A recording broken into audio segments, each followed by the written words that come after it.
Hello, everyone. It's Jamal Thomas. Welcome to the Progressive Soapbox.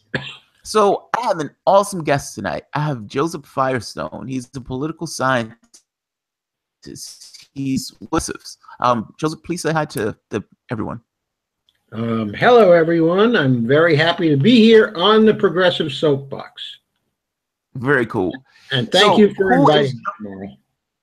Oh, no, absolutely. When I saw your friend request, the first thing I was like, oh, I wonder if he'd come on the show. So let me ask you this. Who is Joseph Firestone? I mean, it is, besides the badass last name, who is Joseph Firestone, and how did you get into this particular field of MMT? Okay, well, that's a story. Okay, go for it. First of all, I got a PhD in political science. Doctor Joseph a long time ago in 1965. During the 60s, I was very active in politics, both in the civil rights area, okay, and in connection with the war, okay, in Vietnam. But I was also very interested in another area. That area was called value theory. And it was about ethics and, moral judgments, okay, and things like that. When I got my PhD, I decided that I was going to go inactive and I was going to do research in that area because I thought that I could be the founder of value science. I had really great ambitions in the intellectual world, at that time. And so I worked hard on a book for a number of years, which kind of synthesized the philosophy of science and also the social sciences. Okay, and then I submitted the book to John Wiley and Sons, and they got the reviewers all selected, and the head of the committee, okay, the old committee, was a professor of mine, but a former professor of mine. So I figured, oh, I got a pretty good chance of getting this published. Okay, and he sat on the book for, maybe 3 years. He just sort of sat on it, sat on it, sat on it. And I kind of got, discouraged. I've been publishing articles like mad in academic journals, in those days. Not on that particular subject, okay, but on, in the area of conflict research, peace science, civil strife, those kinds of areas. But I'd never written a book. And I wasn't interested, in writing a reader or something like that. I just couldn't stand the idea, of doing that. And I wasn't interested in writing a book that was absent of any philosophy, because I thought the methodology of the social sciences at that time, was garbage. I really did. And I still think it was garbage. And I still think it's garbage today. I haven't really changed about that, at all. But I was going to change all that, And that went into this book also. So I produced this very strange manuscript. It was huge. As Bernie says, huge, right? What Trump says, whatever.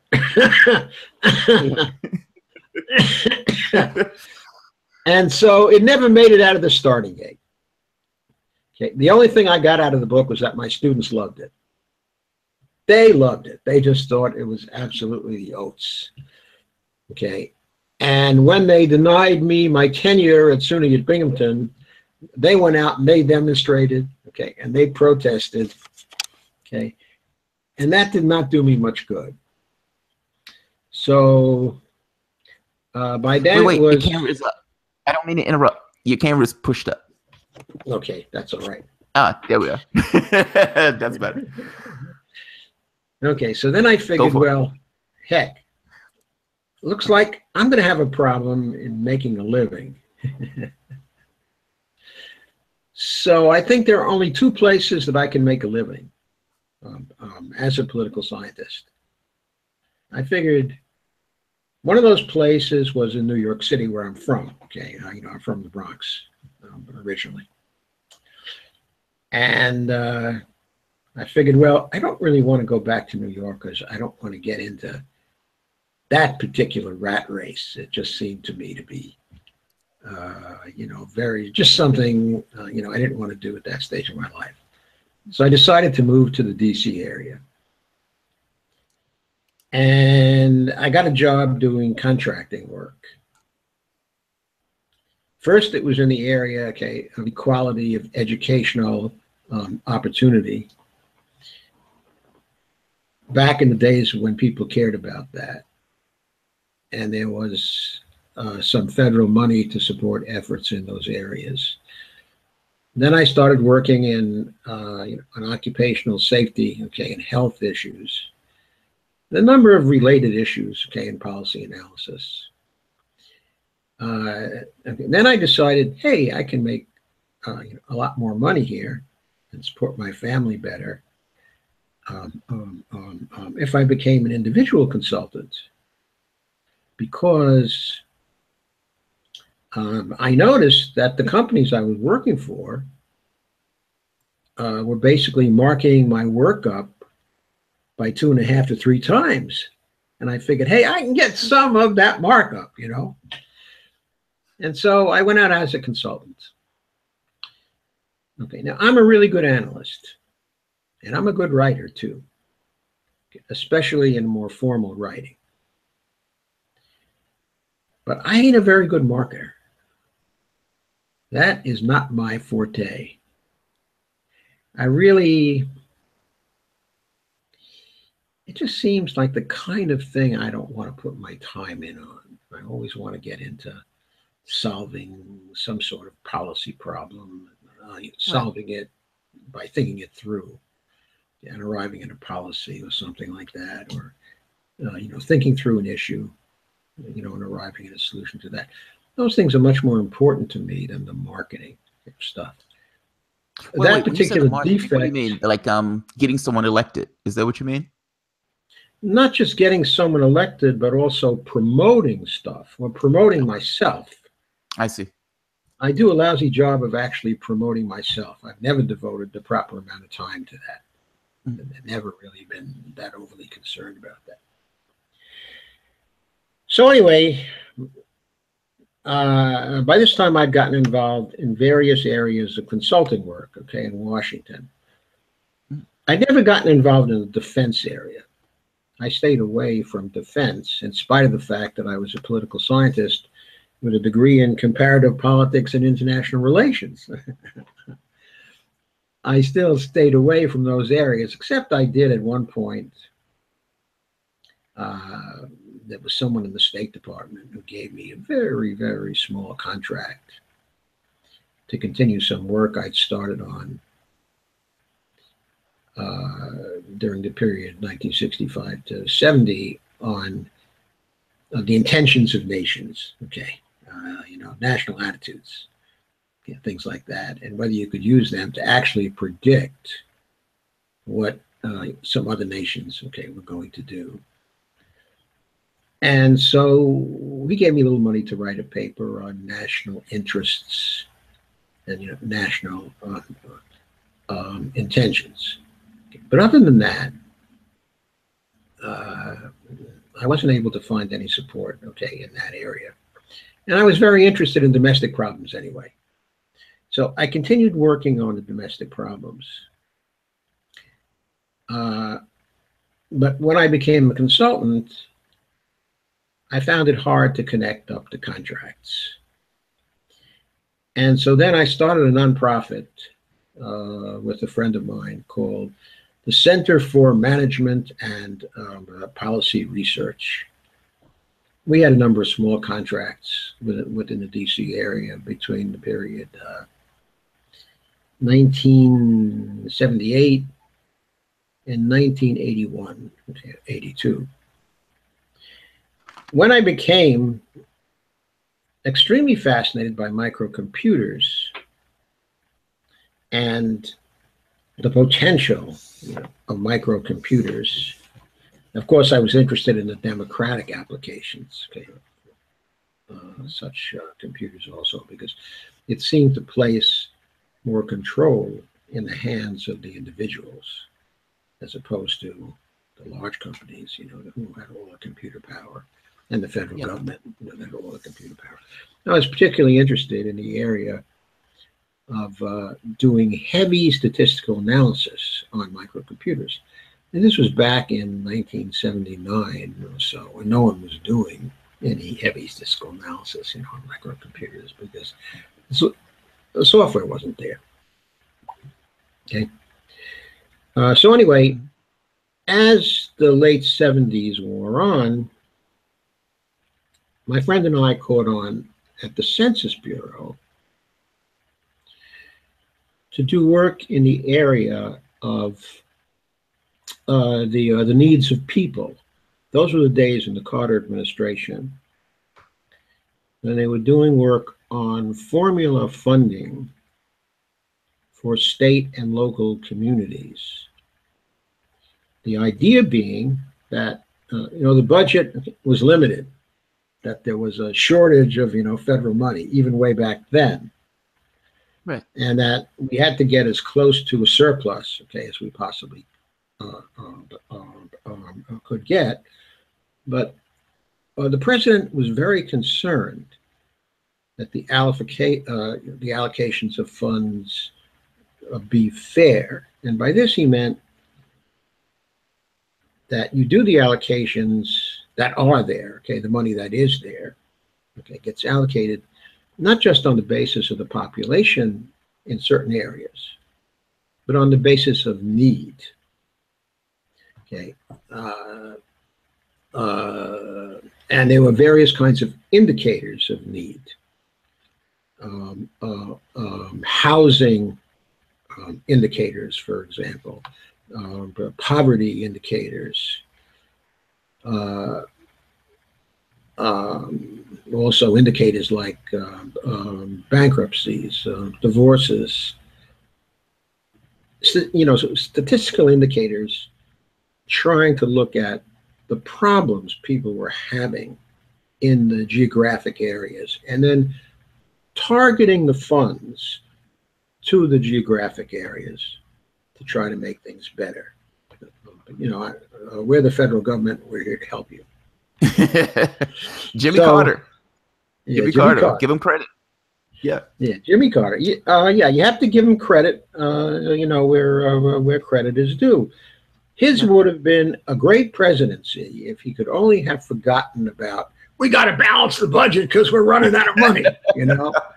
That was Jimmy Carter's major problem. He was the start of neoliberalism in the United States, really. Yeah. Some people put it to Ford, but no, Ford was really just an old style Republican who, they always thought, there were money problems also. But basically, Ford was a kind of Keynesian also, similar to Nixon. Right. And he could have been pressured, okay, to do things. And he wasn't tied into the new ideology of liberalism. He didn't really care. Nixon also could be pressured. I mean, look, past the EPA. Yeah, Nixon could be pressured, and he was pressured. Right. Yeah, he passed OSHA, passed the EPA. Reverse income tax. This idea of trying to say, okay, we're going to have a reverse income tax. I mean, that was Nixon. Yeah, I know. That was Nixon. So he could be pressured also. And once he said, we're all Keynesians now. He actually said that. Okay? Again, at one point when, Keynesianism actually meant deficit spending when the unemployment rate is too high, because one of the responsibilities of the federal government was to lower the unemployment rate, okay, as much as possible. And he hadn't given up yet. okay, and neither did Carter give up. But both of them were derailed in part by the neoliberal ideology just starting up, okay, at that time, but also by the oil-based inflations of the 1970s, which the economists misinterpreted as demand pull inflations that were due to government spending, when they were really cost push inflations. Okay, I see. I see. Oh, they were serious inflations. But one of the reasons why they were so serious was that but Paul Volcker, Carter's appointee to head the Federal Reserve, thought that he could choke off the cost push inflation by raising interest rates. So he kept adding to the inflation by raising interest rates. And the market wasn't at first sensitive to the rise in interest rates. Okay, I know this because by this time, I had sort of shifted over to the microcomputer business, and the interest rates, okay, were going up and up. But the credit was there. I could finance, my microcomputer equipment anyway. So what the hell? So the interest, was just a little higher. But I thought I could wipe that out with profits, of course. So, I went ahead. And so those rises in interest rates weren't effective in shutting down inflation, even beginning to shut it down, until he had raised the prime rate up to 21%. I mean, it was absolutely crazy. But Volcker ended up contributing as much to the inflation as the Saudis. Wait. Did you say he raised the interest rates to 21%? He caused the interest rates to rise to 21%. Wow. Not the overnight interest rate, but the other interest rates were following that. At one point, the prime was up to 21%. When people finally gave up and said, "Oh, we're not going to spend anymore," and then, of course, you had the recession at the end of the Carter administration and the beginning of the Reagan administration. Volcker never backed off that until he saw the consumption flagging. And then he backed off a little and the interest came down. He backed off a little, and the interest came down. And then something Carter did kicked in about, I think it was 1977 or 78. Carter deregulated the natural gas industry under the influence of neoliberals. Okay. But it took until about 1982, 1983 for the natural gas sources to come online. And their influence at that time when they came online, between them coming online and the backing off of the consumption, all of a sudden there appeared an oil glut and the Saudis weren't able to keep on raising rates. Okay, you see, by 1977, the Saudis alone controlled the oil market.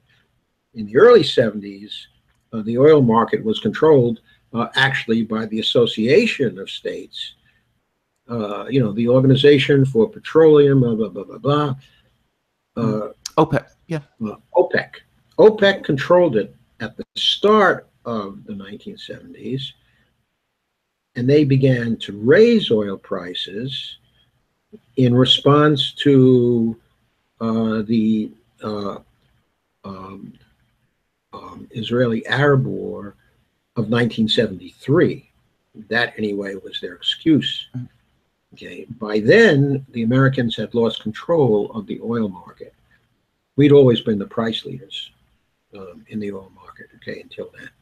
So we lost control of the oil market. They drove up the prices and created an inflation, serious inflation under Ford. In Ford's administration, he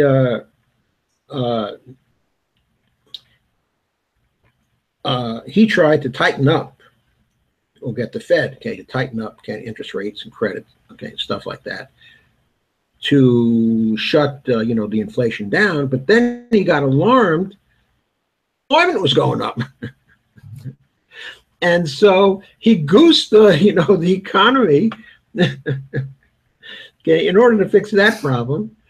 And then the inflation started going up again because people started, consuming fuel. It was starting. So that was going on. These dips, ups and dips and so on. Okay, and when Carter took over, the same thing happened to Jimmy Carter. OPEC had lost control by then.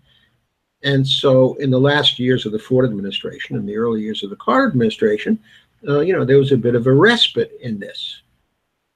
But meanwhile, the Saudis themselves alone were gaining control of the oil market. And then they started raising the prices during the Carter administration because that was plain old greed. They wanted to make more money. Okay. Also, Carter was doing some things they didn't like, which was he was trying to get off oil. He was trying to develop alternative energy supplies, which were actually, that was one of the best things he did in his administration. If we continued on his program, for another generation, by the turn of the century, we probably would have been free of oil. Okay, but Reagan killed his programs. That's what I was going to say. Didn't Carter put the solar panels on the White House? And Reagan took them down. It was like one of the first things Reagan not only did he put the solar panels on the White House, okay, but I bought a new house, okay, in 1981, and the tax credit for the solar panels, okay, was still in place that he passed. So he put solar panels on my house, essentially, because I bought the solar panels. I mean, I had a heat pump and the solar panels. I've made this argument before that one of the things that needs to be done is this idea of a green energy thing, of getting people free of the energy markets. Solar panels, like it's one of the solar panel or the solar industry is booming at this point. Having those things on the house, getting to the point where the house itself is self-sufficient, is an amazing idea. Carter was right. He was right. Yeah, he was right. He was just, he was just wrong in terms of the shortage of money. The federal government being short of money, right? Okay, because already by 1971, we were fully off the gold standard. We were a fiat currency system. We were a fiat sovereign. Yeah. And he could have spent as much as he needed to spend, okay, and not really worry about well, he would have had to do something about inflation, like have serious wage and price controls like we had in World War II. But of course, he was afraid of that. Well, see, right there, that's the MMT thing. Like, that's the part that I am most fascinated by. The idea that he can spend it, spend it, spend. Now, this goes against this idea of economic orthodoxy. Orthodoxy is, if you do that, there's going to be massive amounts of inflation. The world is going to come to an end. The financial markets will close. Capitalism is going to collapse. The world is going to fall apart. Now, MMT says, well, no, that's not necessarily what's going to take place. Could you explain the MMT argument on this front? Yes, I can. Okay, the MMT argument is basically that the old theory, the quantity theory of money, is that in the equation, which has 4 terms in it, 2 of the terms are constant.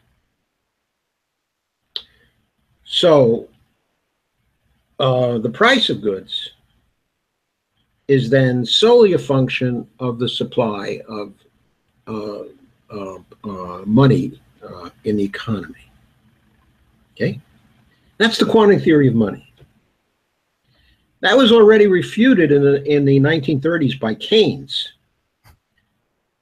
Okay, when he pointed out that the other 2 terms in the equation weren't constant, that it was fallacious to assume they were constant. They were varying all the time. Okay, so that the quantity theory of money, okay, first of all, would only apply in the case of, full employment. But even if you got the full employment, it was still dependent on these terms which were going to vary. So the point was, there was really nothing to the theory. And plus, they developed over time, okay, in the MMT school at least, a distinction between net financial assets and money. Okay, and I think it turns out there haven't been studies on this actually proving this, but it makes theoretical sense to me that if there's anything to the quantity theory of money, it should be made a quantity theory of net uh, financial assets in the economy. Because if the money that is printed is solely based on an increase in private debt, Right. then there are natural limits. Specifically, the natural limit is when you incur too much private debt, what happens is the economy crashes and the inflation takes care of itself because you get a depression. So it wouldn't work for that reason. In other words, so the only thing that could cause a continuing and unsustainable inflation, okay, is the government just handing money to people as net financial assets and not removing any money from the economy. Just keep on shoveling it in, shoveling it, shoveling it, past the point of full employment. Okay. Okay. So the moral of this story is, okay, in simple terms, that when you're trying to figure out whether there's going to be inflation or not, what you have to think about is what are the causal channels that can actually cause the inflation? Just printing money, okay, is not enough. When you look at the major inflations, okay, of history, like the Weimar inflation, Yeah. okay, and the Zimbabwe inflation, okay, and Argentina's inflation, and historical like the inflation over the tulips, things Right. like that. Right.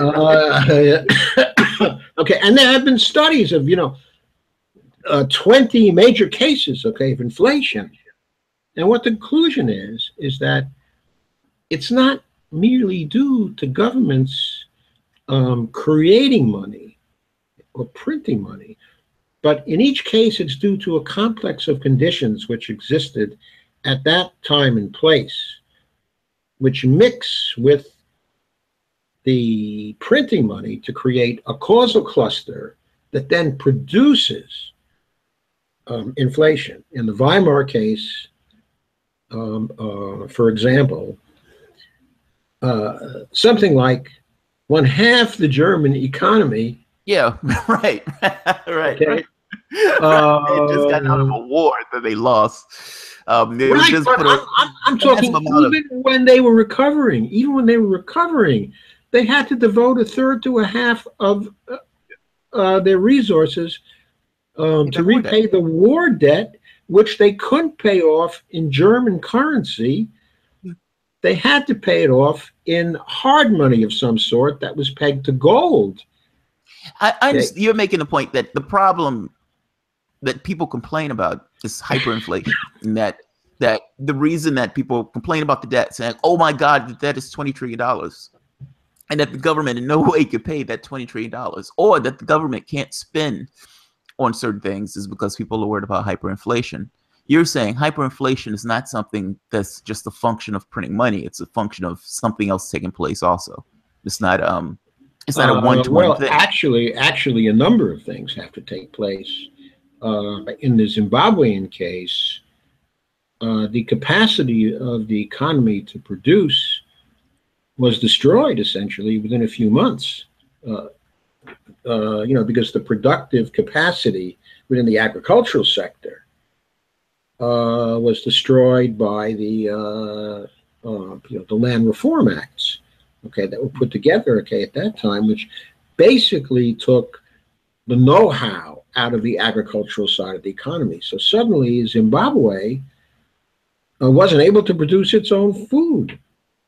And it had to go to the international community, had to spend money, okay, to get its food. So it had to borrow money. Oh, the money wasn't in its own currency at that point. They lost control of their currency Yeah. because they lost control of their productive capacity and their food supply. They then tried to compensate for that by printing more and more currency to pay higher and higher prices at the import, okay, and for the debts they had to pay, okay, and of course, the people who were controlling the price of the things they needed uh, were the international currency markets that were constantly raising the price of what they wanted in terms of Zimbabwean currency. But from our standpoint, from the United States, we're sovereign currency. We, for the most part, we own our own currency. The meaning, Yes. so if the debt, but is there a limit? Something. My thing No. with MMT is there's always something in me that says, "Oh, dude, that number seems so high." If Okay, look. is there a limit? There are constraints. The Okay. constraint is the inflation constraint. I mean, we always say, okay, that when we get to full employment, we then are in a position to have inflation. Mhm. So we have to do things in that situation like raise taxes or control prices or in other ways to compensate for the rising prices in the economy. Because when you're at a full employment situation and you're fully using the productive capacity, that's when your business people turn to raising prices rather than producing additional supply. Okay, I see. You're making. Okay. Okay, okay, Okay. okay. So I think I that's just. what MMTers say. Okay. Okay. Okay. Now there can be inflation from other sources. In other words, that's a demand pull inflation. Wait, There wait. Let can me be step through the first part for the moment. You're pretty bright, and some of this may be a little highbrow. I think somebody may have missed that part because you're saying a lot in that statement. You're making this point of this thing of resources. Like, so a person, let's say a bunch of money is dumped into the society. The people in that particular society spends, meaning you have everyone who has a job that needs a job and everything else. And now you have a situation where there's still excesses. Or maybe I'm saying this very, very wrong. Let me try another example. Um, let's say I give you the one Steve Grumbine gave, this kind of thing of desk. We say, okay, we're going to have everybody's going to have a medical center, meaning there's going to be hospitals everywhere. There's going to be free medicine. At that point, you need more hospital beds, you need chairs, you need doctors. Those doctors need educations. All of those things are not necessarily going to be available right away, in which case you get a certain amount of inflation. Is that fair? absolutely, Okay. absolutely. So it's Okay. not In so other much. words, so there's a distinction between a macroeconomic kind of inflation within the economy as a whole, okay, and a less macro type of inflation in certain industries in the economy where supply is short. You know, there can be particular industries. Now, things can get very difficult when you get into key industries that a lot of other industries are dependent upon, as when the Saudis started raising the the price of oil, okay, then that was creating a situation where everybody had to spend more on oil, Right. okay, and they were deliberately holding back the supply In order to increase the because prices. they were trying to raise the prices. So that creates inflation, but we call that inflation cost push inflation. That inflation was not due to government spending. It wasn't due to rising debt. In fact, during Carter's administration, the debt to GDP ratio was falling. Mm, okay. Carter was, in the classic sense, a very fiscally responsible president, which in the MMT sense would mean that he was a very fiscally Irresponsible. irresponsible president. President. Okay, but he didn't realize that. I mean, he was a very responsible guy, you know, a lot of rectitude, And he was trying to do this in the right way. But he'd been a state governor. So as a state governor, he knew the right way was to be careful what you spend, to watch your budget, just like a household, and to balance the budget. And he did it very competently at the state level, actually minimizing the corruption at the state level. So he was quite a successful state governor, okay, at the time. And if he hadn't tried to replicate that model as the president of the United States, he probably would have been a lot better off. He needed to listen to Galbraith. I mean, he really did, but he didn't want to listen to Galbraith. Okay. I'm not speaking of, Jamie Galbraith now. Speaking of his father, John Kenneth Galbraith. Oh. Okay. Jamie was too young at that time. Let me ask you this. This argument in regards to the debt itself, it's, for the most part, like I said, it goes against this idea of what Americans have in their heads. I'm fascinated by this. As I've listened to your lectures, I'm trying to put myself in that particular perspective, because it takes a certain view of economics. But I don't necessarily think your view is wrong on it. In all honesty, cash doesn't really exist. This is one of those perceptual things. MMT almost kind of affirms that in a weird way, but it affirms it in a way of saying, well, we don't necessarily care about the debt. In that sense, it's, well, look, if the debt gets to $20 trillion, as long as we have a certain amount of employment, the world is fine. Keep it moving. Okay. Well, there are various reasons why the MMTers don't really care about the debt.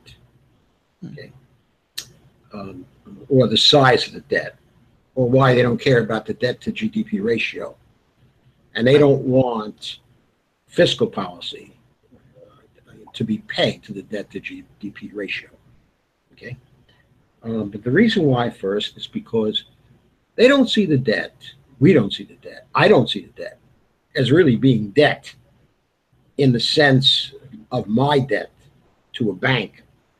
Okay, let's say if I have debt to a bank, then I have to repay that debt, and I have a limited amount of resources, financial resources, to repay that debt. So I can become insolvent. Okay. What the federal government's debt is like, however, is more like the debt that a bank has to its depositors. In other words, when you make a deposit in a bank, and banks love deposits. They want as many deposits, okay, as they can get. Right. I mean, right? They want CDs, they want savings, and they just want the deposits to be put into their bank. What are those deposits? Those deposits are liabilities of the bank. They are debts of the bank. The bank owes you those deposits. If they're cash deposits, they owe you the deposits when you want to withdraw them, at least up to $400 at a time. And you can keep taking out $400 a day until everything is out, right? In terms of if you want cash back. Okay, of course, if you want to write a check for all your resources and shift that over to another bank, they'll let you do that, okay? Because they owe you that money. If it's 10,000, 20,000, 30,000, 50,000, they owe you that money. That's a liability. Okay, if you've got a checking account, it's a liability in terms of allowing you to withdraw that instantly. Okay, now, of course, if you have a CD, that's a time deposit. And by leaving the money with them for a certain amount of time, then you get some interest on the CD. But what is the CD at the end of the time period? Well, the CD is a debt. It's a liability. At the end of the time period, they have to give you back the money for the CD. They can sell you a new CD. Mm-hmm. But this is exactly analogous to the federal government. In other words, people are buying the debt instruments. Those debt instruments are time deposits. Okay, the government is obligated to give back the money when the time period is up. With a lot of the Treasury securities, There's interest that also goes with the time deposits, but with some of them, like the zero coupon stuff, stuff like that, there's no interest. It just sits with the federal government for a while, 3 months or something like that. Because people, maybe want it in a safe place or something like, or maybe because, as it turns out, they can leverage Treasury securities multiple times when seeking credit within the banking sector. So having Treasury securities, it turns out, is more inflationary than having cash. Okay, but that's just sort of a little side point. So that's one reason why the MMTers don't consider that to be debt. It's like the banks don't consider it to be debt. Okay, of course it is debt. Okay, but it's still debt that you welcome. Okay, and that you want. It's not debt that puts you in any financial trouble, because the payoff of the debt is basically scheduled payoff. And even in cases where it's not scheduled, where it's debt on the demand, we've stopped the system where there are runs on the banks. Yeah. Because people now have confidence the federal government is backing the banks up, and so they don't draw all their money out of the banks at the same time anymore. Okay, because there are no bank runs. Okay, because the government can shut down the banks for a day or two. The Federal Deposit Insurance Corporation, can bail out the banks. Okay, so that's not a problem for the banks either now. And of course, the repayment of these debts is not a problem for the federal government either. You can see this by looking at the daily Treasury statement that comes out each day. As it is, they gave out a daily Treasury statement. It gives you a summary of how much debt the federal government has successfully repaid since the start of the fiscal year. Okay, at the end of 2016, the federal government repaid in 2016, in fiscal year 2016, $94 trillion worth of debt.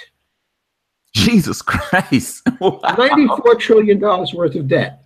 Why was it 94 trillion? Well, it's revolving debt on a schedule all the time. Okay, all the federal government has to do to repay it on time is to make sure things are scheduled in a rational way, which they always are. Okay, but even if that were not actually the case, the other reason why the MMTers don't consider debt actually be a problem, or one of the other reasons why, okay, but the main reason why, is that the federal government, taken as a whole, with the Congress and the Federal Reserve included, okay, and with the executive branch included, those things together, working in combination, have no limits on their ability to produce reserves for the Treasury spending account. And there's also the 14th Amendment, which binds the federal government to repay all its debts. Okay. Let me ask, and this is an interesting part too. As I listen to the lecture, this idea that how we see debts, like you're making a point here, is somewhat a little off in regards to the federal government, and that ultimately the federal government can always make the money necessary to pay its debts, and the federal government is commissioned to pay its debts. Like it's, I guess you're making the point. There's no situation where the United States government can't pay debts. Well, I'm not saying that. What I'm saying is that, actually what you said, okay, is exactly correct. There's no situation where the government cannot pay its debts, but there may be a situation where it will not pay its debts. And that situation, okay, is a situation where the idiot Congress decides to break the law and default on its debts. Okay, then it would take some time to unsnarl this, because this is a constitutional tangle. Okay, in other words, the executive branch but might eventually have to go to the Supreme Court and say, hey, the debt ceiling law is unconstitutional because the 14th Amendment, I forget, I think it's Section 3, binds the federal government to repay all its debts, and we could repay those debts if we were allowed to issue more debt at this point, but the Congress unconstitutionally passed the stupid debt ceiling bill, well, which binds us and prevents us from complying with the 14th Amendment. And since the 14th Amendment is superior in law, has priority in law over the Debt Ceiling Act, then the Debt Ceiling Act is unconstitutional. Okay, that's one argument, which the executive branch could make to force Congress to, well, it wouldn't even force Congress. The Supreme Court would simply say, hey, the debt ceiling law is unconstitutional. And so the Treasury can now float some new debt. So according to the Constitution, it's able to pay its bills. Okay. You mentioned the platinum coin law. What is the platinum coin law? Actually, I haven't mentioned the platinum coin law as yet in this program, but I was going to. Not in this program. It was another. Like I said, I was listening to several of your lectures. Yeah. Okay. So I wrote the only book on the platinum coin law thus far, and that's another reason why we don't have to worry when it comes to debt. Let's start by recognizing that the part of the government that actually has the unlimited authority to issue reserves, that is the electronic credits that are transferred to the Treasury spending account, is the Federal Reserve Bank. It was delegated that authority by the Congress in 1913. Okay, so the issue is, how do we force the Fed to issue those reserves to the Treasury spending account when the Treasury spending account is about to run out of the reserve balances it has? Okay. One way is for Congress to, simply issue an order to the Federal Reserve to allow the Treasury Department to operate on credit. And when it needs money, just to issue it what it needs to meet its statutory responsibilities. One of those responsibilities is to repay debts when they fall due. That's also a constitutional responsibility. Okay, and also other statutory responsibilities are to spend what Congress has mandated for that fiscal year. If Congress has mandated spending, then the executive branch has an obligation to carry out that the spending. And so Congress can say to the Federal Reserve, look, whenever we mandate the spending, you produce that money for the Treasury Department to spend. Okay? So that's one thing that can be done, that Congress will get off its high horse and just own up to the appropriations funding that it has already issued to the Treasury Department, to the rest of the government. So that's one solution to the problem. But a second solution to the problem is this. Actually, the Congress has given the Treasury and the executive branch a tool to use to force the Fed to issue those reserves. Now, that tool is a platinum coin. In 1996, Congress passed a law, right, for whatever reason. It was actually passed by the Republicans, okay, who I think were interested, in pleasing the coin collectors or whatever. Pull your camera Anyway, down just a little bit. sure. Sorry. There you are. Right. I got to move this back. So that's what's getting me to do that. So anyway, they passed the law. Okay, 1996.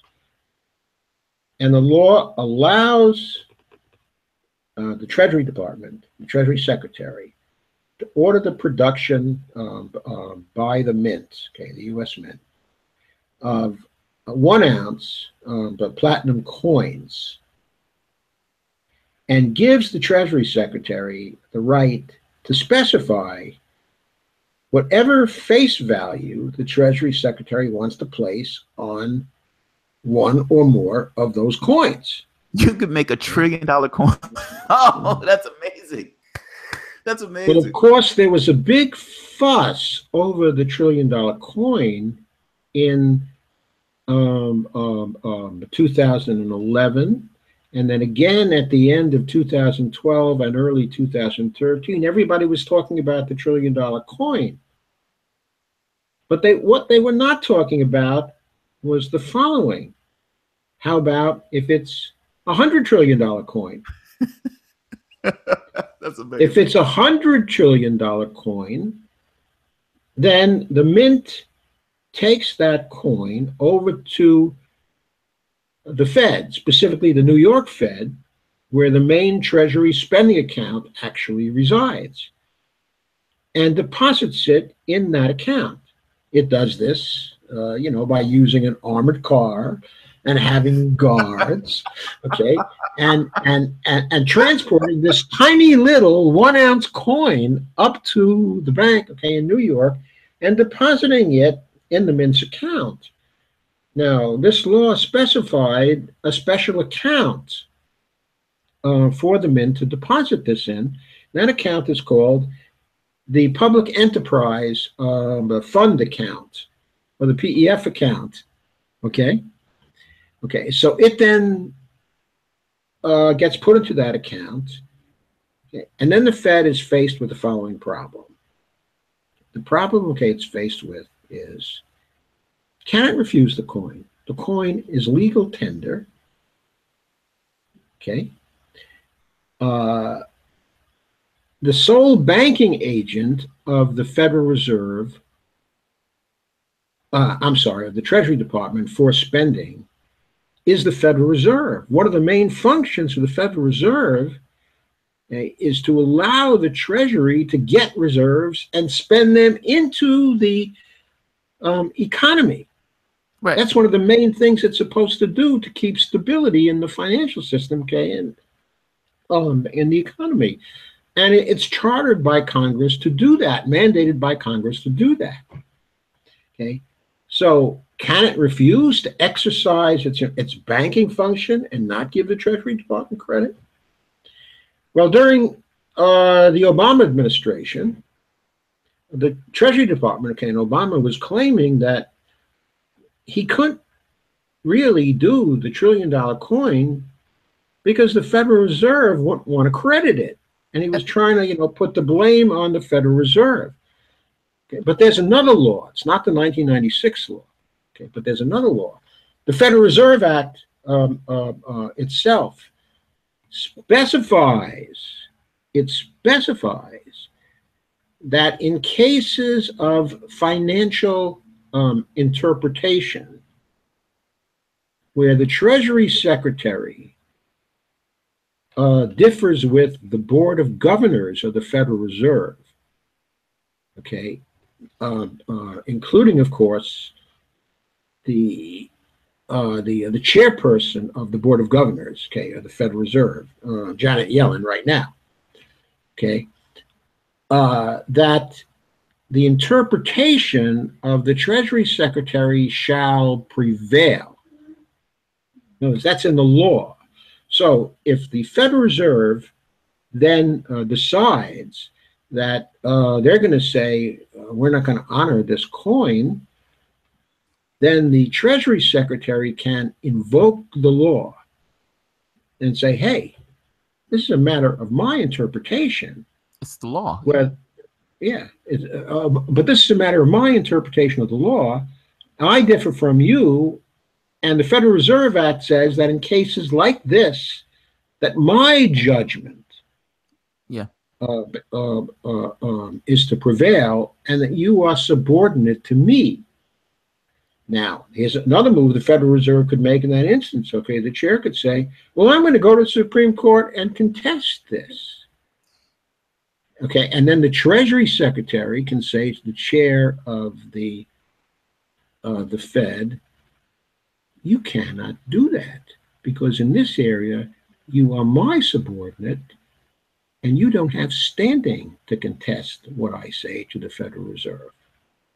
Not just even because of the law, okay, but also because if I decide to do that and my president happens to back me, then the law specifies that the chairperson of the Federal Reserve can be removed for cause by the President of the United States. And you're failing to accept my interpretation in this instance is a clear case of cause that I have caused. Right. Okay. Right. So in other words, all this, of course, would be very disruptive of the government, the financial markets, okay, and everything else. But that's not the issue here.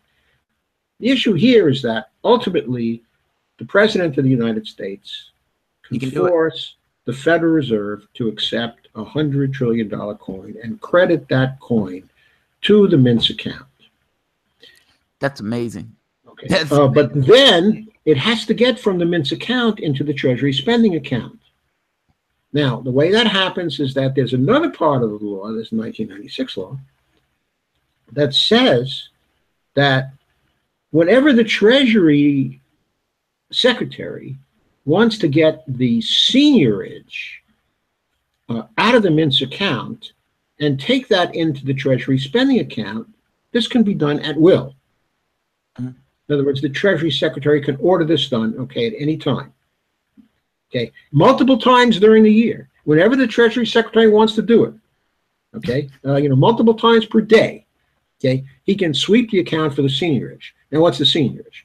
The seigniorage is the difference between the face value of the coin and the cost to produce the coin. So if the cost to produce such a coin and get it up to the Federal Reserve is $3,500, and the face value of the coin is $100 trillion, then the seigniorage is nearly the $100 trillion, and voila, that immediately gets into the Treasury spending account. Now, what can the Treasury do with the $100 trillion? Well, I don't think that the Treasury wants to do too much with $100 trillion. It certainly doesn't want to put it into the economy. Right, right. What it wants to do with the $100 trillion is to do whatever deficit spending it has to do. Okay. And what else it might want to do is to repay federal debt as it falls due, not all at once, right, but as it falls due. But anyway, if it pays it off as it falls due on time, up to a period of 30 years, which is the longest period, okay, on the Treasury debt instruments at any time, it won't have to mint any coins again, okay, or issue any securities again until that debt is paid off. Why not? Because it has the money already in the Treasury sitting at that point in the Treasury spending account to spend congressional appropriations and to repay debts, which is all that it has to do. So I don't know whether the $100 trillion would last 15 years or 25 years or 30 years. How long it lasts is going to be up to Congress. Right. Okay. How much deficit spending they want to appropriate. Okay. But even if it only lasts for 10 years, so the Treasury Department issues another $100 trillion. I mean, so what? You know? Treasury. Okay. That's amazing. That's amazing. Okay. So, but Obama would not do this. He would not put the Congress in its place, the Republican Congress in its place. And he mentioned some rationalizations like the markets, not liking it, and they wouldn't like to buy federal debt anymore and stuff like that. Well, of course, that doesn't work with a $100 trillion coin, because $1 trillion coin, then the Treasury never has to sell any debts to the market again. So who cares if the market's not going to buy federal debt? Okay. Also, we know from the Australian case that when all the debt is paid off in a fiat uh, type of system, because the government has been issuing money, okay, and not issuing debt, that really pretty soon, in a very short amount of time, the private sector is clamoring for debt to be issued, whether the government actually needs to issue the debt or not. And that's what happened in Australia. I mean, the private interest came to the government and said, hey, we need some debt instruments. We need a safe place to put our money and earn some interest in it. So the Australian government very dutifully started issuing debt again, even though at the time it had no need to issue debt at all. Wow. Wow. Let me ask you this. The Fed, you mentioned the Fed. It seems insane to me from my perspective that the federal government would allow a system that would create debt on anything that's put out, if that makes sense. And, you have the Ron Paul types that said eliminate the Fed and everything else. Is there any logic to that, to this idea of destroying or getting rid of the Federal Reserve? Okay, to my mind, there is logic to getting rid of the Federal Reserve. I don't believe I agree with the Ron Paul reasons for doing so, but here's the logic, okay, in my mind. Okay. Because of the way the Federal Reserve has been set up, and because of the mandate, okay, which Congress, as you know, has given it, and because of practice all of those years, the Board of Governors of the Federal Reserve and also the Federal Open Market Committee is staffed by people who are much more responsive to Wall Street interests and financial interests, and much less responsive to the interests of the people at large and to the public purpose. Okay. Now, one easy way for Congress to begin to remedy this is to reorganize the Fed so that it's under the authority of the Secretary of the Treasury. Okay, now, of course, there are still people who believe that the reason for setting up an independent central bank is valid. And one of those reasons was that really the functions of the Fed were strictly technical, and that they could be fulfilled by technicians who were neutral and who didn't have any political bias, who were only interested in stabilizing the financial system. Well, we've had over 100 years of experience at that right now, and we know that this argument is a fallacious argument. It was That is insane. It was the favorite argument of the progressives in the early 1900s. That's amazing. That is amazing. That is insane. That is insane. Right, that is right. We know from experience that argument does not make sense. So clearly what we have to do is the hard work of making the Federal Reserve one of the accountable institutions to the people. How do we do that? Within the Constitution. Oh, also, by the way, I believe the Federal Reserve is unconstitutional in the first place. Congress exceeded its authority by establishing the Federal Reserve. Yes, agreed. But the reason why it's unconstitutional is because there are only three branches of government. The executive branch is supposed to have all the executive functions of the government consolidated under it, and the chief executive officer, the President of the United States, who is responsible to the people in a democracy, or is supposed to be, is then in a position to assert the accountability of all his agencies to the people, okay, whom he or she is supposed to be accountable to. Okay, so that's also another reason why I believe the Federal Reserve should be reorganized under the Treasury Department and should be a function of the Treasury. Now, there's one argument against that. Okay, more than one argument. Okay, but a very prime argument is no, that's too much centralization. It gives too much power to the federal government, and it has to remain independent of the federal government for that reason. What I think, however, is that if we construct a banking system within the Federal Reserve System, which operates on a decentralized basis, with public banks in localities, also public banks in states. I mean, like credit unions. They could be credit unions, okay? They could be public banks, as in the North Dakota situation, okay? But we have models for that, okay?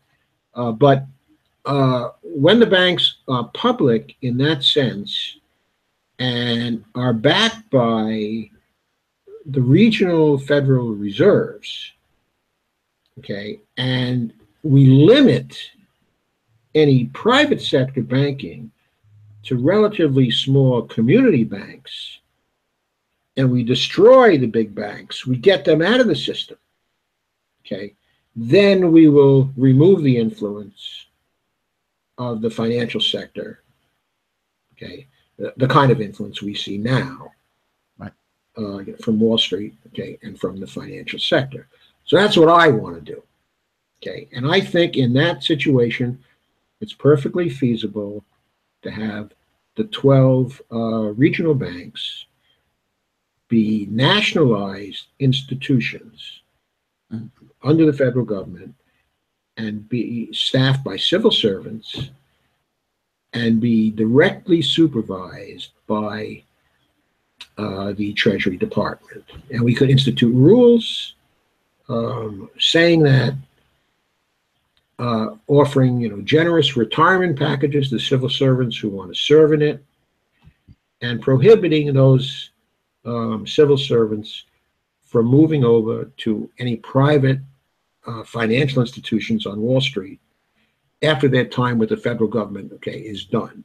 We can pass laws like that. I mean, it's not the worst thing in the world. There'd be plenty of people willing to take, such a job anyway. Absolutely. Absolutely. So I don't think there's a problem of staffing the institutions if we constitute them in that way. And I think those institutions would play the regulatory role they need to play over the state banks and over the local banks and over any private community banks, which would still be in operation, okay, at that time. And I think we would have a banking system that could fulfill all our credit needs, just as the banking system does at this point. I don't think, the credit card economy would be affected by that. Well, that would be effective is that the profits would not be rising to a small group at the top who are using those profits to engage in the international gambling casino. Correct. That's all that will happen. And I think that's a very good outcome. I think that's an awesome outcome. And that's what I'd like to see. Yeah, I'm glad you said that. I've heard people make arguments. And I think a number of the MMTers favor that. I don't know whether Bill Black does, though he may come extremely close to it, but certainly Bill Mitchell does. Mm-hmm. He certainly is in favor of that kind of reorganization of the Federal Reserve. Now, but could be Warren Mosler might have some problems with that. Okay, and maybe a few other MMTers, but there'd be variation within the MMT set as to whether that's necessary or not. I mean, everybody might agree that it's not really necessary to do that to bring the banks under control. And there might be only a few of us who would say, well, if you really want to bring them under control, that's what you got to do. In other words, they're supposed to be agents of the government. You got to set them up so that they're actual agents of the government. There's no ifs, ands, or buts about it. I agree. I agree. I think any system, particularly if you're talking about some kind of progressive or leftist taking over, got to deal with the banks, man. Like, I just don't think you could have that missile rummage about the society in that way. No, I agree. Look, at the beginning of the Obama administration, he had a chance to deal with the banks. Yes, he did. Yes, he did. They thought they were going to be dealt with. Yeah. They were prostrate. So what did he do? He continued to bail them out. And when he bailed them out, they retained their enormous political influence. Yes. And they used that influence that the Dodd-Frank bill would be totally castrated when it came to doing anything about them. It wasn't just that. I mean, in the WikiLeaks, Citigroup had given a list of people who they wanted in Obama's administration. And most of the people who were on that list were in Obama's administration. I know paid the guy off. You get $1 billion to run an election. And you find out that the financial industry has given all these money, millions and millions and millions of dollars. And then you turn around and find out, yeah, we're not going to really do anything about this. Yes. It's absolutely right. It's amazing to me. You have a banking system that, for the most part, torpedoed an economy, trillions and trillions of dollars lost, and then nothing takes place. Nobody goes. Yeah, and they get off scot-free. They get off scot-free. Nobody goes to jail. And millions of people lose their homes. And their jobs and their lives. Right. And their medical care. Yeah. And their families, divorces, bankruptcies, all kinds of terrible social problems. And the bankers get off scot-free, and another 2 or 3 years, they're making a damn fortune again. Yeah, pretty much. Iceland threw their bankers in prison. My wife and I got married in Iceland last year. Just that was one of the things their bankers in prison, right? That's wonderful. That's wonderful. Yeah, they were pretty proud of throwing their bankers in prison. They were pretty proud. They were showing us the spot where the people were throwing eggs and stuff at the parliament from the joint. It was amazing. It was amazing. So you're a leftist. I've heard you, even in this conversation, make this kind of moral argument associated with politics. I want to jump to politics in a moment, but there's one very specific point that I kind of want you to hit on. So you're giving a speech, and you're giving us pretty eloquent economic speech. This is just purely conceptual. It hasn't taken place. And you're explaining how economics can deal with this issue of need in a society, getting rid of this poverty and everything else. This idea of ensuring that people have a job. If a person wants a job, they can have a job. The government is going to supply their job, the job guarantee. That there's going to be a basic minimum wage, meaning we're not necessarily going to have anybody at the bottom rungs of our society going without. And someone gets up and says, yeah, buddy, how are you going to pay for it? How are we going to spend $1 trillion murdering people abroad and you getting those services? Well, what I would do... deal with a heckler.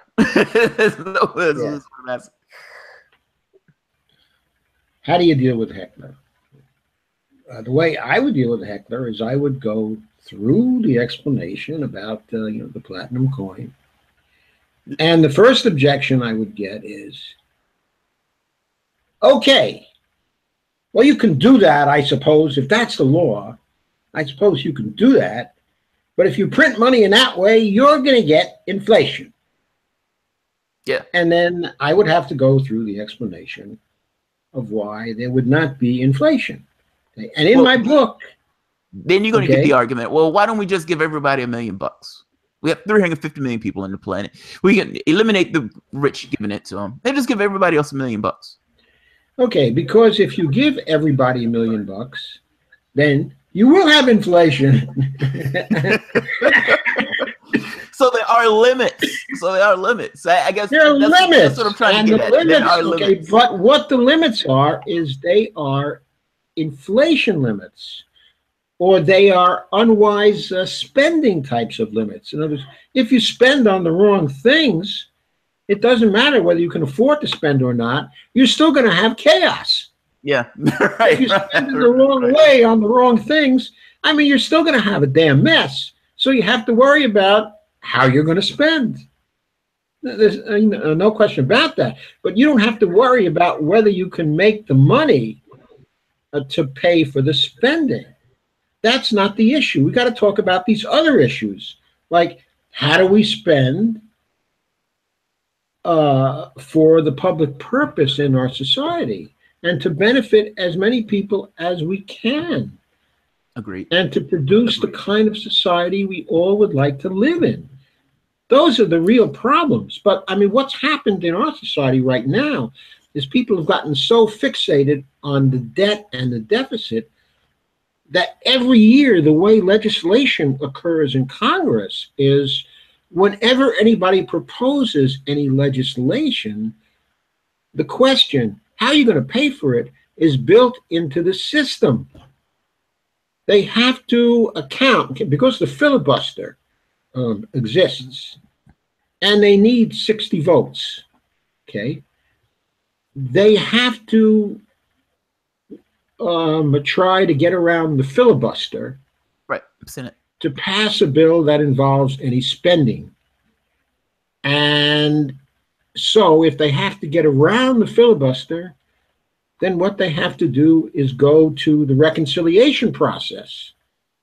And the reconciliation rules specify that their legislation has to be deficit neutral over 10 years, or it violates the reconciliation process. So according to the rules of Congress, the bill cannot be passed. So what do you need to have Congress do? First, you need to have them get rid of the filibuster. Okay? And second, you have to get rid of any rules with respect to reconciliation and run Congress the way it was designed to be run by the framers, which was by majority vote in each house of Congress. That's the way the framers actually designed it. The filibuster came in later with people playing around with the Senate rules. Yeah. Yeah, okay. The nuclear option essentially destroyed the filibuster. You know, it's funny when yeah, well, actually, the nuclear option can destroy the filibuster right now. It hasn't completely destroyed it, right? Just because the senators are pussyfooting around about it. Harry Reid could have destroyed the nuclear option entirely in January of 2009. He was scared. He didn't want to take it. He didn't want to take it, and that's Obama could have forced him. Yeah, but that's coming back to bite him in the ass now, because you had all those judgeships that didn't necessarily get filled, you know, during Obama's administration. You had all the legislation that couldn't necessarily get passed. And what takes place when the Republicans take over? Oh yeah, we're going to take the nuclear option whenever we need to take the nuclear option if we have something that we want to get passed, starting with the judge. Okay, Jamar, if at the start of 2009 he gets rid of the nuclear option entirely for everything, right? Then throughout those first 2 years, it's impossible to reinstall the filibuster. So he's got 2 full years where the filibuster does not have to be used. Also, where it would not be used. Right. It couldn't be used. Also, Nancy Pelosi at that time has total control of the House. Yes, she does. So the Democrats, if they want to, could ram through the $1.8 trillion stimulus bill they should have had instead of the peanuts, popcorn, and Cracker Jacks bill that they passed. This is my point. Then they could have followed that up immediately with H.R. 676, which John Conyers had introduced into the Congress in late January of 2009. Actually, he first introduced it in 2003, kept introducing it, and every year. Yeah. He had it introduced by January of 2009. if they wanted that. Yeah, they weren't going to back a single payer healthcare bill. Then, after they passed those two bills by March, they could immediately have gone to the consumer credit bill. And they could have passed the consumer credit bill that imposed limits on the interest rates that the banks could charge to a few points over prime by the end of March in 2009. Okay? There's so many things they could have done in 2009, such that by the time 2010 had rolled around, they would have been heroes to the people. There wouldn't have been anything that the Republicans could have done. The Republicans would have been swept aside in 2010. None of it's part of the problem with the party. Redistricting would have occurred. Yeah. It was incrementalism and neoliberalism. This gets into this political science part. This is the part that I love. You mentioned back in the 70s, 60s and the 70s, you were working with this idea of international politics, trying to understand what countries are going to do, how essentially the behavior of countries. This was during the Vietnam War, right? Yeah, during the Vietnam War. Right, exactly. Did this take into account the perspective? I watched the documentary. Well, it wasn't really a documentary. It was what is his name? He was working in the Nixon administration. He had a nervous breakdown. McNamara gave this awesome conversation that they had with the person who was in Vietnam, who was running the military. I think it was Ho Chi Minh. And Ho Chi Minh was making this point of, yeah, we weren't going to be colonized again. We thought you were essentially going to behave like France. McNamara making a point to him that, no, that's not necessarily what we wanted. It's fair to say that U.S. foreign policy doesn't necessarily take into account the perspectives of other nations when it's making their assessment. Oh, of course. Oh, of course. I mean, absolutely. Anybody who was studying the history, of Vietnam, at that time, would have known that Ho Chi Minh was the father of his country. That's the way he was viewed. He was like the George Washington of Vietnam. Yeah. And he was really an excellent person also, and not likely to be a totalitarian if he wasn't continually defending himself, against all of that was going on there, between the French, and the U.S. So I have the feeling, that if Roosevelt had still been the president after the war, there would have been no problem with Ho Chi Minh.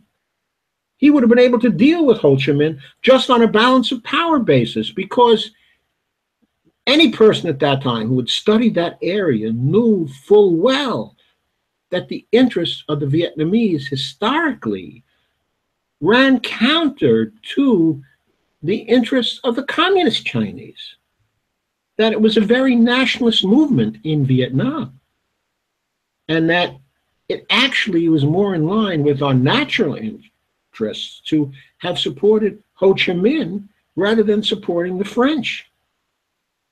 And we made the terrible mistake of supporting the French and then bringing the troops in. And by the way, McNamara was appointed, he was the defense secretary of John F. Kennedy. He was the former president of the Ford Motor Company. Yeah, right. I know. He even had a segment where he worked in World War II at some point, some kind of raging bombing campaigns. I mean, he was supposed to be the whiz kid or whatever. He talked about having somebody setting themselves on fire in front of his office. Like that's the level of, it gets across what was taking place in the 60s. It's hard for people to be aware now. Like it's hard for kids right now. In the Johnson administration, the late from the Johnson administration, he was doing that. He really regretted the Vietnam situation. He tried to take. I'm sorry. No. Go ahead. I'm sorry. I didn't mean to interrupt. It's a slight lag, which causes an interruption. Go for it. I'm sorry. Yeah, don't worry. I mean, I wanted to hear your question. Oh no, I was just going to ask. Do you think that Kennedy, if Kennedy stayed in office, do you think he would have ramped up the war in the way that Johnson did? I always had this understanding that Kennedy was trying to pull out. No, I don't think he would have ramped it up the way Johnson did. And the reason why is because I don't think that Kennedy was compelled in the same way Johnson was towards a domination of the U.S. In every way. Okay? In other words, Kennedy just seemed to me to be a cooler person, a more rational person, someone who would calculate in terms of the balancing, okay, of interest, and that he wouldn't be hung up over American exceptionalism in the same way Johnson was. Okay, I think Johnson was the more emotional of the two people, Hmm. and that uh, I think the war in Vietnam became tied into Johnson's masculinity. Hmm. I mean, it was sort of like this really, really strange thing where this country was defying, the will of the United States. Okay? And also, it became tied in with the anti-communist ideology Right. at The the domino time. theory. I think that Johnson was far from the worst in this area, but Mhm. yeah, I think he certainly believed in the domino theory. I think that actually Rostow, W. Rostow, who was, I believe, the national security advisor at the time, Kennedy's national security advisor, okay, from MIT, okay, who was a brilliant thinker, okay, in international affairs and a brilliant theoretician when it came to the national interest. In fact, when I was teaching in those days, I often would use his textbook in my classes because it was really a very, very good textbook. But for some reason, he latched on to the domino theory, and he was one of the major backers. He and George Ball was some of the major backers during the Kennedy Johnson period of absolutely stopping or containing China, by preventing the dominoes falling in Southeast Asia. I don't think the dominoes would have fallen at all in Southeast Asia because I think as soon as Ho Chi Minh, had unified Vietnam, he'd be looking for ways to counter China. He wasn't going to make any more dominoes fall, and China wasn't actually making the Vietnam domino fall. I mean, he wasn't doing. China wasn't doing that at all. They were consolidating their own power in China, and of course, they were worried about what was going to happen in Korea. At the time. In other words, Yeah. that war was over, but at the same time, they still had to worry about the United States, being on their doorstep there. So they weren't in a position to duplicate the kind of subversion in Southeast Asia, which the Russians had accomplished, okay, in Eastern Europe at the end of the Second World War. It just wasn't the same kind of thing. Yeah, I was. Oh, I'm amazed by looking back at history, like some of the stuff that these guys were thinking. It's almost like when you're playing chess, you're in your own little world of sorts, and anything from the side of the board, you see all this stuff from the side of the board. Like, what the hell were those people thinking? Okay. Yeah, right. And Current situation. they weren't considering the lives involved. I mean, No, it the didn't loss of care. life, Well, the but loss they of still life don't. was astonishing. They But they still still don't. don't. Right. Still don't. I mean, sandboxing now. Where's the disconnect? I mean, as we look back at history from a political standpoint, and we're saying, all right, certainly you can tell that there's a certain amount of loss of life that's going to take place. You can tell there's a certain amount of carnage that's going to take place. And anybody who's putting themselves in the situation of the people who are in the other situation gives it a little bit more context that it seems that the people just don't get. Like, so right now, we have a situation with the United States fomenting a war of aggression against North Korea. Regardless of what has taken place over the past few years, it still ends up in the same kind of Vietnamish weird political calculus. I guess what I'm asking is, what's the disconnect? Why is there such a disconnect between this idea of political theory and actual reality?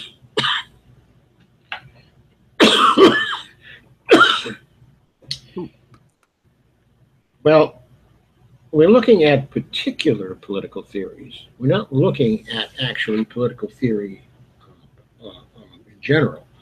Oh, that's fair. That's fair. There are plenty of counter theories, to the ones that the Trump administration seems to believe in, or that the Obama administration seemed to believe. Okay, before him, it's just that the people are in power who believe in the particular theory they believe in, and it's not really a surprise that they believe in it, because we knew from the beginning, before the election, that Trump's ideas on foreign policy were very simplistic, and we knew that he was ignorant of history, especially history in Asia. But he's pretty ignorant of European history also.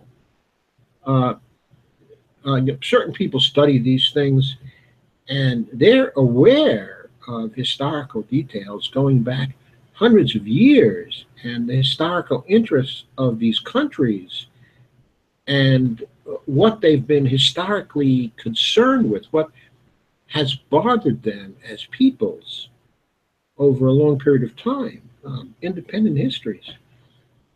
To think of that we should push our influence on those countries up to the borders of Russia,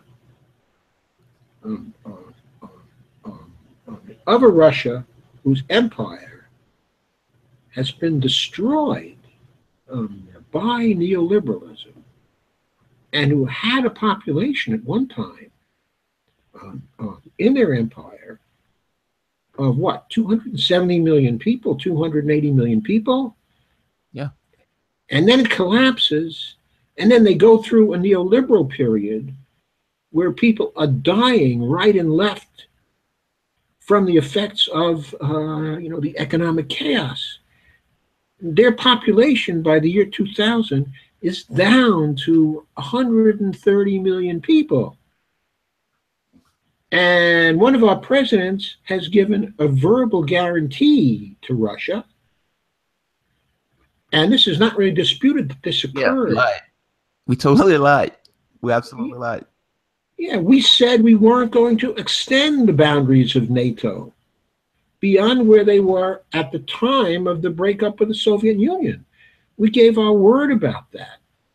And then here we are fomenting coups in the Ukraine, which was an area that was part of the Russian Empire for hundreds and hundreds of years.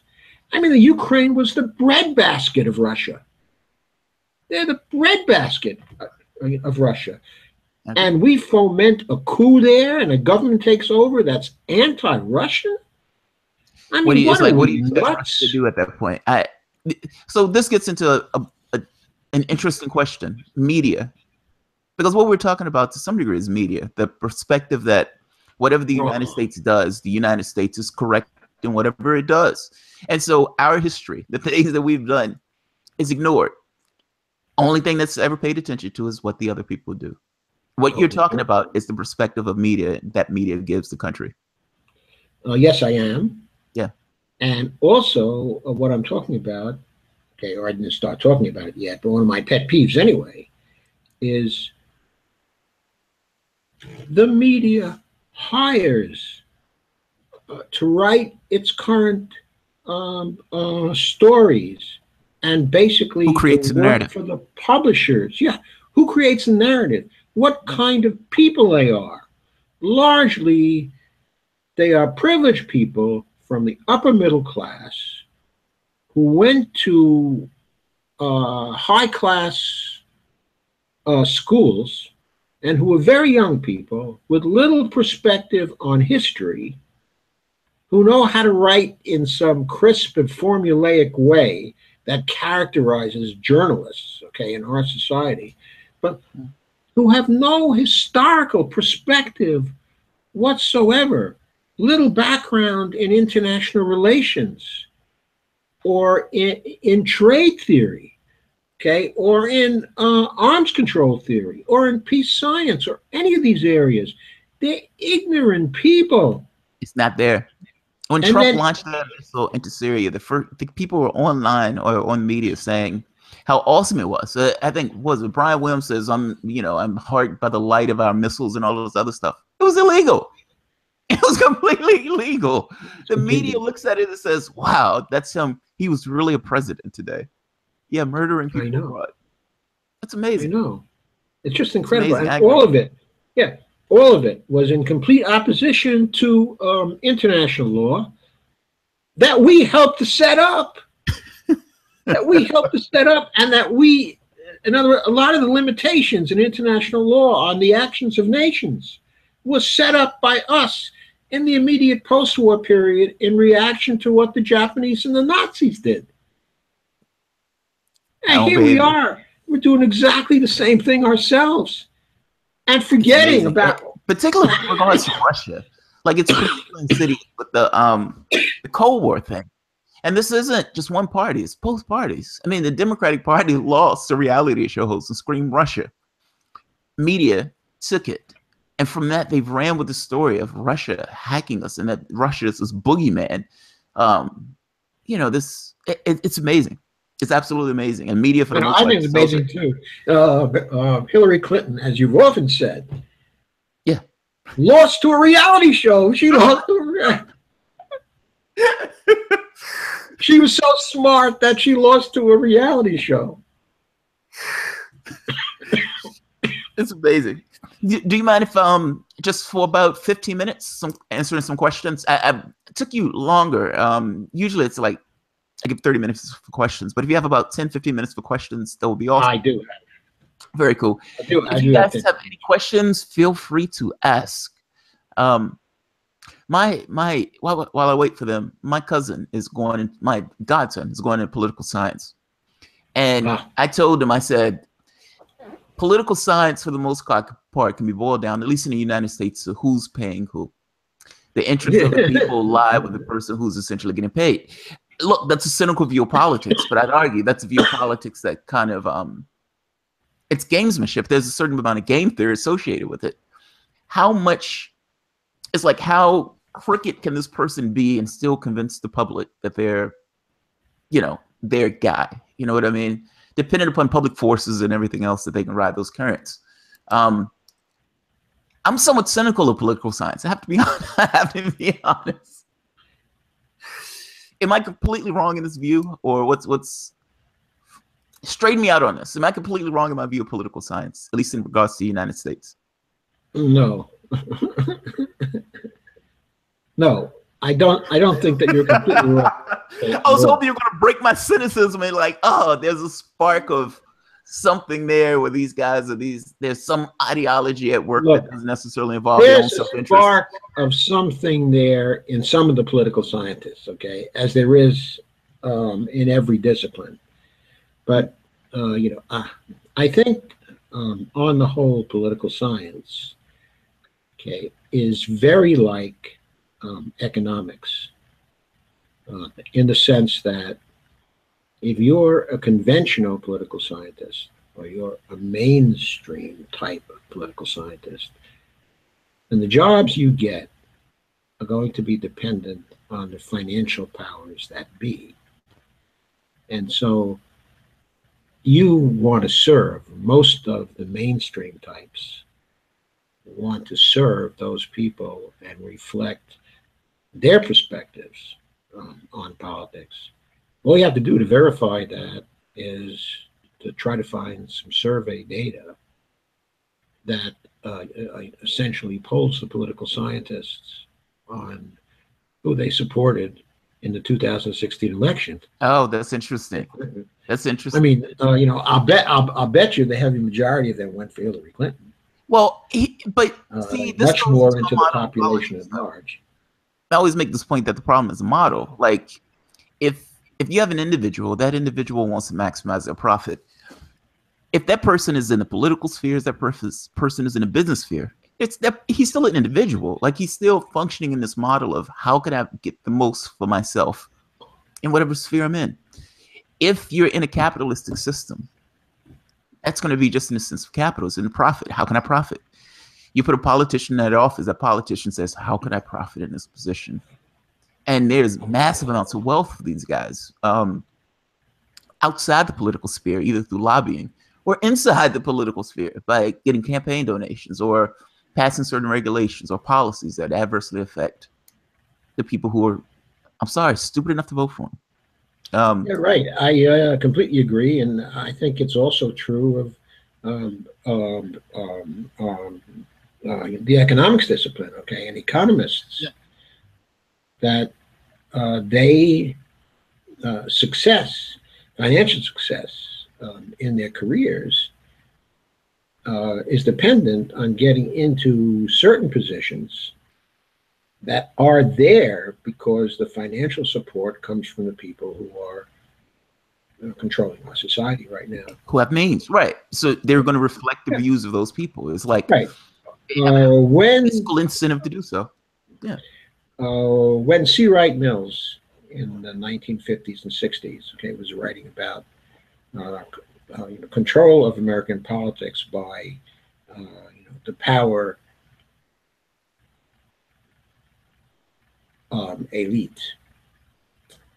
It seemed to me at that time, okay, that he was off base, that it was actually controlled by what came out of a conflicting system, okay, of special interests during that time. Okay. But over a period of time,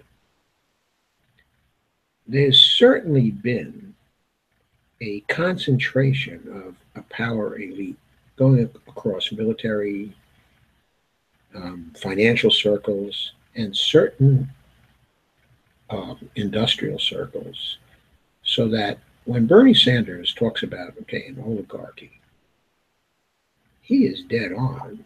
Yeah, he is. I've been talking about oligarchies since 2010. Yeah.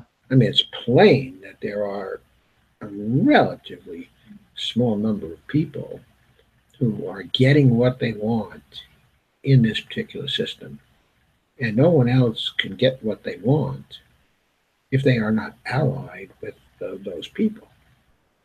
But you can understand why, though. I mean, this is kind of why. Let me pull in other people's questions because I gotta be honest, I can talk to you for hours. The Guard Nomax. Yeah, me too. I can talk to you for hours too. What's the future of NATO? Like, what's the so? NATO essentially National Alliance Treaty Organization. We're having this thing to be a bulwark against the Soviet Union. The Soviet bear is coming to get us, and we need a bulwark against them. And so one nation after the next allows itself to be a bulwark, and then the Soviet Union falls. It falls apart. You have the United States, and some of the people goes in to try to help, quote unquote, help reorganize the Soviet Union, making it more capitalistic. Some people would say wrecking that society in total. And yet NATO limped on.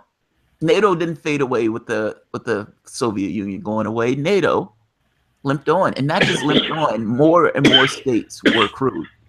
What is the future of NATO if there is no Soviet Union? What is the future, okay, of NATO? Yeah. I don't know. I can't imagine. Right now, the Europeans are very exercised at the United States. Yes, they should be. Yes, because they should be. Yeah, they're very exercised at the United States, okay, because they should be. And their populations are getting more anti-American than they have ever been before. Okay. And they also don't fear the Soviet, I'm sorry. Russia. I do that they too. Don't fear Russia in the same way we do. In other words, they're right close to the Russians. and they see a pretty normal, if a relatively undemocratic state. Okay, they see that and they're realistic about it, but they don't see a state which is particularly aggressive. They see a state which is defending itself, okay, against the incursions of the United States, and that is trying to consolidate a position as a power that matters, that still matters in the world. So they see Russia as a conventional kind of European state that is playing conventional kinds of power politics. Okay, and they don't fear such a state too much. They don't think that such a state is going to try to dominate them. They feel they can influence a state like that in cultural ways, okay, in economic ways. And I think they can be friends with such a state, and to an extent, they resent the tension between themselves and Russia, which the United States is in back of. So it seems to me this depends upon when they're going to be fed up. And that in turn depends upon the passing of the present Sanctions bill. The generation Oh, I'm sorry. of the Eurozone leaders. Okay, that's got to happen soon. And then the question is, will the new generation want to keep up NATO? What are they going to gain from that? Mhm. In other words, in the end, what do they really gain? And when a Trump comes along, Do you think? and he starts to ask them to contribute more financially to NATO, Yeah, he and shamed to them. pay the bill more, and he shames them and stuff like that. I mean, I'll tell you, if I'm them, what I say is, who cares about NATO? Who cares about you? We're big enough to defend ourselves now. Thank you very much, okay, for everything you've done for us. We certainly appreciate that. But we're not getting into a war with Russia because you want to fight them. Well, they have No, the we don't European want to. Union. Yeah, they have the European Union. I would imagine that if they needed to, they could form their own military organization. NATO isn't necessarily. Um, yeah, yeah. Right, but they have their own economic problems in the European Union, okay, because Girl. because they don't have a government Right. They're to trying to be speak of. states. They're not states. They're countries. They're trying to be states. Um, Yeah, well, they're and the euro, they don't own their own currency. yeah, they're no longer monetary sovereigns because they gave that up. And so that means their policy space for economic policy is severely limited when hard times fall on some of their countries. Do you think they're going to be able to keep that together? I mean, I got to be honest. If I was Greece, I probably would have left a long time ago. Right. Okay. In fact, in my book on Greece, I said that, and I outlined ways in which they could get by the computer problems, which were locking them into the Eurozone. In other words, what was locking them into the Eurozone in the end was that if they tried to go back to the drachma, that it was possible for the Troika to shut down their banking system. Right. And cause a grievous economic crisis in their country, and that they could do nothing about it. Okay, because the Eurozone had control of this part of their banking system, and they could not easily adjust. So that's why they gave in the end. Okay, okay. And one of the things I did in the book was to outline an argument about how they could escape from that. That there were certain technology applications, okay, that were available that could have made the banking transition within a very short time if they had gone ahead and seized all the banks. And what about it? Of all banks. One last question, because it's getting to be 9 o'clock. And this is from Lena Dale Hates the Clock. I love that name. Jamal, Dr. Joe is an expert on the Fed. Please pose the question of debt to China to him. And I hope people will pay attention to the reply so we can get past that. Essentially, people say, China owns us. China owns us. They eat our lunch. Oh, okay. The answer to that, okay, is very simple. Yes, China has bought a lot of Treasury securities. And in that sense, we are in debt to China. However, as I explained before, that kind of debt, okay, is like the debt that a bank has to you when you make a deposit in a bank. Exactly. Okay? It's not very threatening to us for all kinds of reasons. There are many different reasons. One of the reasons is that China cannot afford to do things to attack the value of the currency of the United States, because in doing so, they would be attacking the repayment value of their bonds and their securities. So the point is, they are captured also. The only way for them to actually liquidate their debt holdings with us would be to ramp them down over a long period of time, giving us, Okay. of course, plenty of time to adjust to that situation. And of course, that situation is not favorable to them anyway, because if they don't want that debt, they can probably sell it on the open market. If they don't sell it too fast, it's not going to destroy the value of the debt. And the reason why I say that is because everybody wants Treasury securities now. Right. They're safe. Yeah. Yeah, I mean, they want Treasury securities more than gold. But also, of course, in the end, as I explained before, we can always handle a run on the Treasury securities by minting that old $100 trillion coin if we want. Another coin. Paying they fall due. There really is no problem with the debt. China has bought time deposits with the Treasury Department. The only thing they can demand the return on is the portion of their debt that has fallen due. And they don't have to demand that. We automatically pay that off anyway when the time comes. Right. There's no question of demand or coercion, okay, or anything like that. Is there anything you want to say before we leave? I have had a great time, and I'll be happy to come back. Excellent. No, man, this is awesome.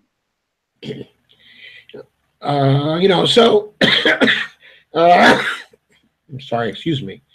No, you're fine. We can certainly go on, okay, with other questions and other answers, and discuss everything you'd like to discuss that I know something about. No, man, this is awesome. I absolutely appreciate this conversation. Okay, thank you. The MMT thing is something I'm trying to introduce people a little bit more to. So, but thank you for your time. Thank you for coming on the show. Okay, thank you very much. All right, guys. Okay, till next time.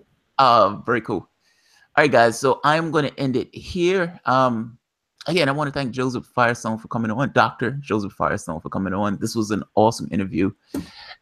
You guys have a good night. Have a good one. Okay, take care, Jamal.